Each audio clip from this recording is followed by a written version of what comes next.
Sister நான் வருஷத்துக்கு 3 தடவை தான் சிஸ்டர் சர்ச்சுக்கே வருவேன். கிறிஸ்மஸ் உங்களை பார்த்து ரொம்ப நாள் இயர்ஸ்க்கு ஈஸ்டருக்கு 3 தடவை தான் சிஸ்டர் வருவேன். ஏன் கேளுங்க சிஸ்டர். சொல்லுங்க. அந்த அப்ப கிறிஸ்மஸ் நியூ இயர் ஈஸ்டருக்கு தானே சர்வீஸ் எல்லாம் முடிஞ்சு சாப்பாடு போடுவாங்க சிஸ்டர். போடுவாங்க. ஆமா சிஸ்டர், சூப்பரா இருக்கும். அதனால அந்த சாப்பாட்டுக்காகவே வந்துடுவேன் சிஸ்டர். இப்படிதான் சிஸ்டர் என்னோட ஆலயத்துல பங்கு இருக்கு. பொன்செல்வியக்கா சொல்லுங்க.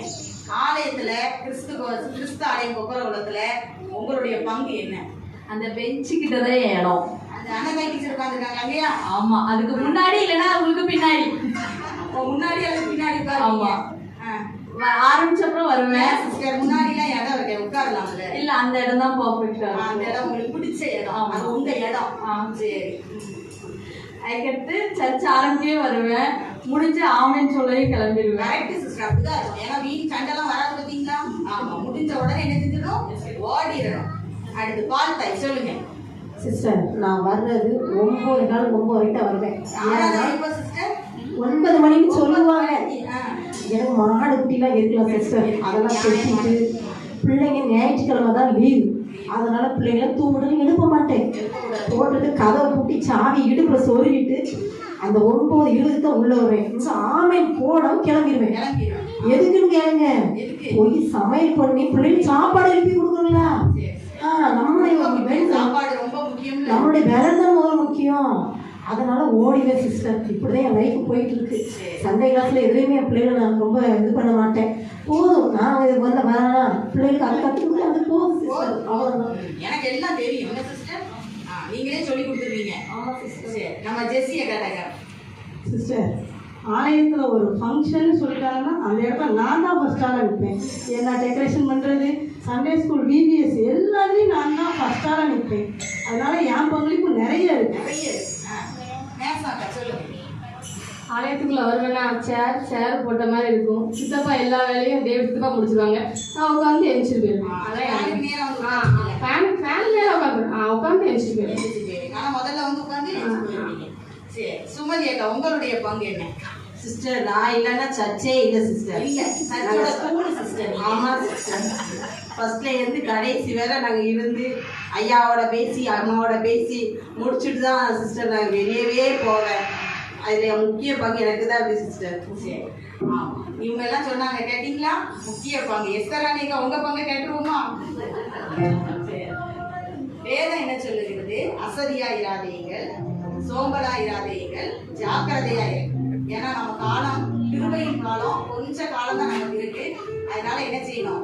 நம்ம ஆலயத்துக்காக நம்மளுடைய முழு மூச்சோடு முழு பலத்தோடு ஜபத்திலையும் நம்மளுடைய ஒரு உதவினாலும் என்ன செய்யணும்? நம்ம ஆலயத்தை தாங்கணும். சரி, கடைசியா ஒரு கேள்வி கேட்டுருவோமே. இப்போ உங்க கணவர் சாயங்காலம் 5 மணிக்கு வரேன், ரெடியா இருமா, நம்ம நீங்க ஷாப்பிங் போலாம் அப்படின்னு சொல்ற. சொன்ன உடனே நீங்களும் அவசரமா வேலையெல்லாம் முடிச்சு சூப்பரா கிளம்பி இருக்கீங்க. மணி 5 ஆச்சு, 6 ஆச்சு, 7 ஆச்சு, 8 ஆயிட்டு. உங்க வீட்டுக்கார அப்படின்னு மெதுவா நடந்து வர. அப்போ இந்த சிச்சுவேஷனை நீங்க எப்படி ஹேண்டில் பண்ணுவீங்க? சொல்லுங்க அனிதாக்கா. சிஸ்டர், என் ஹஸ்பண்டுக்கு வேலை முடியுதே நைட்டு 10:30 ஆயிடுச்சு சிஸ்டர். அப்படியே எங்க சிஸ்டர் வெளியில வந்து சாட்டர்டே லீவ் இருக்கும், அது சரி போலாம் அப்படின்னு பிளான் பண்ணுவோம். அப்பதான் ஆபீஸ் ஒர்க் வந்துடும் சிஸ்டர். ஃபோன் பண்ணி 1 மணி நேரத்துல முடிய வேண்டிய வேலை 3 மணி நேரமா ஆயிடுச்சு சிஸ்டர். நம்ம கிளம்பி வேஸ்ட் ஆச்சு. கொஞ்ச நேரம் அப்படியே கோவத்துல உட்காந்துட்டு அப்புறமா அப்படியே கோவத்துல உட்காந்துருப்பீங்க. ஆமா சிஸ்டர். சரி சிஸ்டர், செல்வியை கதை கேட்போம். சரி, பார்த்தாயக்கா சொல்லுங்க. நான் சொல்லுவேன். சிஸ்டர் நீங்க எந்திக்கிறத பார்த்தாலே பயமா இருக்கு சிஸ்டர், சொல்லுங்க. அவர் மட்டும் என்ன கூட்டு போனா பாத்திரம் வெளியே போயிருங்களா? பாத்திரம் வெளியே போயிருமா? ஆமா, அடுத்த கொஞ்ச நேரம் அவரு போயிடுவாரா? அவரு பாவம் எழுதி போட வீட்டுல வச்சிருவீங்க. அப்புறம் ஆன்லைன் ஆர்டர்லாம் போட முடியாது, அதனால வீட்டுல வச்சிருக்கேன். சரி, பாத்துக்கோங்க. அடுத்து நம்ம நேசமணியக்கா சொல்லுங்க. அதாவதுக்கா, நான் ஆஃபீஸ்லேருந்து வாரேன், ரெடியாக இருமாங்க. ஆனால் சர்ச்சுக்கு வந்து லேட்டாக வருவேன். மற்ற வெளியே போனால் 10 நிமிஷம் ஃபாஸ்ட்டாக கிளம்பிடுவேன். ஏன்னா அடி யார் வாங்குதா? கிளம்பலன்னா ஆமாம், அதனால கடை புள்ளியில் ஆளுக்கு ஒரு பக்கம் அடியை போட்டு எடுத்து கிளம்ப வச்சு நானே கிளம்பிடுவேன். வருவாங்க மெதுவாக, 1 மணி நேரம் பொறுப்பாங்க, 2 மணி நேரம் 3 மணி நேரம், கடைசியில் போயிடும் நேரம். வந்த உடனே இன்னைக்கு போக முடியாது அப்படிம்பாங்க. இருக்கட்டும் என்ன செய்வேன், யானை ஒதுக்குனாலும் ஒதுக்கி வச்சுக்கிடுவேன். என்னைக்காவது ஒரு நாள் வசமா மாட்டுவீங்களா அன்னைக்கு வச்சுக்கிடுங்க, ஒதுக்கி வச்சுக்கிடுவேன். அவங்க ஃபேமிலி ஃபங்க்ஷன் வரும் பாருங்க, அன்னைக்கு 6 மணிக்கு போகிறதுக்கு 4 மணிக்கு கிளம்புவாங்க. அன்னைக்கு மூஞ்சி முறைக்கிட்டு அன்னைக்கு ஆரம்பிப்பேன். அது ஃபங்க்ஷனாக யோகா போயிடும். அப்படியே வீட்டில் உட்காந்துருவேன். அப்போ பணி வாங்கிடுவேன் சிஸ்டர். ஆமாம். அடுத்து நம்ம நேசா கதை கேட்போம். அக்கா என் நிலைமை என்ன தெரியுமா? எங்கள் வீட்டுக்காரரு யாருக்கு டிரைவரு? பேராயிரம் டிரைவரு. நாங்கள் அப்போ தான் எங்கேயாவது போகணும்னு கிளம்புவோம். ஐயா ஃபோன் பண்ணிடுவாங்க, அம்மா ஃபோன் பண்ணிடுவாங்க. நான் போகிறேன்னு சொல்லிட்டு போவாங்க. எப்போ வருவாங்க? அதனால பொறுமையாக நான் இருந்துக்கிறேன். எங்களோட சூழல் அதான். சரி, பொறுமையா போயிருவாங்கப்பா. சுமதி அக்கா சொல்லுங்க. நானா சிஸ்டர், என் வீட்டுக்காரர் லேட்டாக வந்தாங்கன்னா நான் பாட்டுக்கு அமைதியாக பேசாமே இருந்துக்கிறேன் சிஸ்டர். அவங்க நான் பேசாமல் இருக்கிறத பார்த்துட்டு அவங்களும் அமைதியாக போயிடுவாங்க சிஸ்டர். இதுதான் எங்களோட லைஃப். ஆமா, பேசாம அமைதியா இருந்துருவாங்களாம். சரி, வேதம் என்ன சொல்லுகிறது? புத்தியுள்ள மனைவி கர்த்தர் அருளும் ஈவு.